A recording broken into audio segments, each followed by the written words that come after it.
पारस और जवार की नज़दीकियां हारून को शक में डाल देंगी। जैसे ही पारस जाएगी जवार के पास रात के वक्त, उसको जाकर उससे बात करेगी, उसे कहेगी कि तुम जैसा बुज़दिल इंसान मैंने अपनी ज़िंदगी में कभी नहीं देखा, तुमने बिल्कुल भी मेरे लिए कोई स्टैंड नहीं लिया, तुम खुद को मेरा मुहाफ़िज समझती हो लेकिन तुम सबसे बड़े मेरे दुश्मन हो, तुम्हें मेरी ज़िंदगी का इतना बड़ा फैसला था और तुमने मेरे हक़ में नहीं किया और तुम रेशम से शादी करना चाहते हो, तुम ही मुझे बर्बाद करोगे। ये सारी बातें सुनकर जवार बहुत ज़्यादा परेशान हो जाएगा और वो आगे बढ़कर पारस का हाथ थाम लेगा और उससे माफ़ी मांगने की कोशिश करेगा, लेकिन ये सब कुछ हारून भी देख लेगा और हारून के तो रोंगटे ही खड़े हो जाएंगे। वो ये देखने के बाद बहुत ज़्यादा शॉक्ड रह जाएगा और वो मोहतात भी हो जाएगा कि आखिर इन दोनों के दरमियान क्या चल रहा है। वो मारूफ खाला को भी कॉल करके बताएगा इस बारे में और पूछेगा कि ये सब आप जानती हैं, क्या जवार जो है वो पारस से मोहब्बत करता है और क्या पारस भी जवार से मोहब्बत करती है। जिस पर मारूफ खाला जो खामोश हो जाएंगी और वो इस बारे में हारून को कोई भी बात नहीं करेंगी, क्योंकि वो नहीं चाहती कि पारस जो है वो जवार की तो हो नहीं सकती, लेकिन फिर हारून का भी उसके साथ जो रिश्ता है वो नहीं हो पाएगा। इस वजह से वो हारून को इस बात से आगाह नहीं करती और वो कहती हैं कि तुम्हें कोई गलतफहमी हुई है, ऐसा कुछ भी नहीं है। इसके बाद वो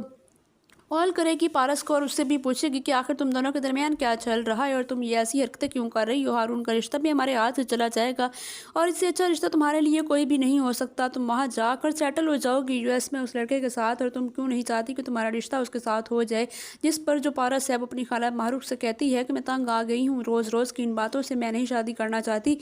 हारून के साथ। आप उसे कहें कि अभी और इसी वक्त यहाँ से चला जाए, मैं उसे बर्दाश्त नहीं कर सकती। जवार भी उसे बर्दाश्त नहीं कर पा रहा, जवार मुझसे मोहब्बत करता है और वो मुझे ज़रूर अपनाएगा। आप लोग उसको यहाँ से कहें कि वो यहाँ से चला जाए। जिस पर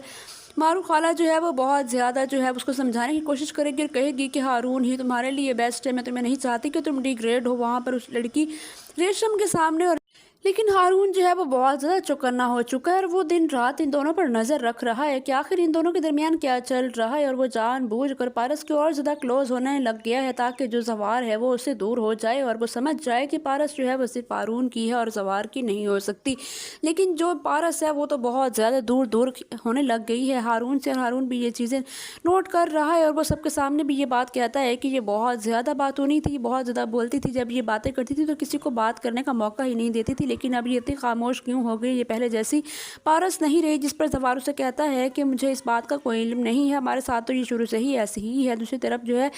इसके घर वाले जो हैं जवार के वो तो पसंद ही कर बैठे हैं हारून को और वो चाहते हैं कि पारस और हारून की शादी हो जाए, लेकिन पारस जो बिल्कुल भी इस बात से ना एग्री है, वो बिल्कुल भी नहीं चाहती कि मैं इस लड़के से शादी करूं और जवार भी नहीं चाहता कि ये लड़का इसकी आंखों के सामने यहाँ पर कुछ दिन भी और ठहरे। दूसरी तरफ आफ्ताब और शाहीन बेगम वो तो बिल्कुल बेनकाब हो चुकी हैं। बेजाद के सामने बेजाद ने उनकी सारी बातें ही सुन ली थी और उनको जितला भी दिया है कि मैं सब कुछ सुन चुका हूँ। जैसे ही बेजाद घर वापस आता है तो ये दोनों आगे खड़े होंगे और आकर पूछेंगे उसे कि आप आज देर से क्यों आए, हम आपका वेट कर रहे थे। जिस पर बेजाद उनको डांटेगा और कहेगा कि आप लोग यहाँ से चले जाओ, मुझे आप लोगों की कोई भी ज़रूरत नहीं है। तो आफ्ताब कहता है कि मामू जान ऐसा क्या हो गया है, आज से पहले तो सिर्फ हम ही आपको अजीज़ थे, लेकिन अब पता नहीं आपको क्या हो गया है, आप जवार के ही गुन गाते रहते हैं, आपको जवार के अलावा कुछ भी दिखाई नहीं देता। आपने उसकी वजह से मेरे मुंह पर थप्पड़ भी मारा था, जिसकी वजह से बेजाद उसे कहता है कि तुम यहाँ से चले जाओ, मैंने तुम लोगों की शक्ल भी नहीं देखनी। वो शख्स बेशक मेरा खूनी रिश्तेदार नहीं है, वो एजाज का बेटा है, बहुत ही अच्छा और शरीफ सुलझा हुआ लड़का है, उसके मुझे यही उम्मीद थी और उसने वही सब करके दिखाया। उसने मेरी बेटी की बहुत अच्छे तरीके से हिफाजत की जब तक वो ज़िंदा रही, लेकिन अब तक वो जो है मेरा हाल चाल पूछता है। तुम लोगों की तरह लालची नहीं है, जिस तरह से तुम लोग लालची हो, मुझे लगता था कि तुम लोग मुझसे मोहब्बत करते हो, इस वजह से मेरे आगे पीछे घूमते हो, लेकिन तुम लोग तो सिर्फ मेरे शोहरत और मेरी ताकत के पीछे ही थे और मुझे आज ये बात मालूम हो चुकी है। वो कहता है कि अब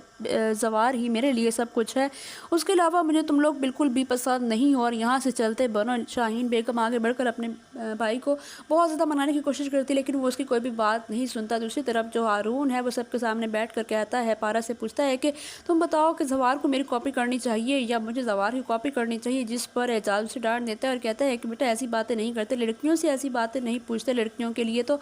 सब लोग ही बराबर और आप दोनों तो बहुत ही अच्छे हो और दोनों ही हीरो हो, तो वो आप दोनों में से किसको चूज़ करे तो उसके लिए बहुत ज़्यादा मुश्किल है, आप दोनों में से किसी एक को चूज़ करना। तो ड्रामा सीरियल मुहाफिज़ के आने वाली एपिसोड में आपको ये सब कुछ दिखाया जाएगा। अगर आपको हमारे ड्रामा रिव्यूज़ पसंद आ रहे हैं तो चैनल को लाजमी सब्सक्राइब कर दें।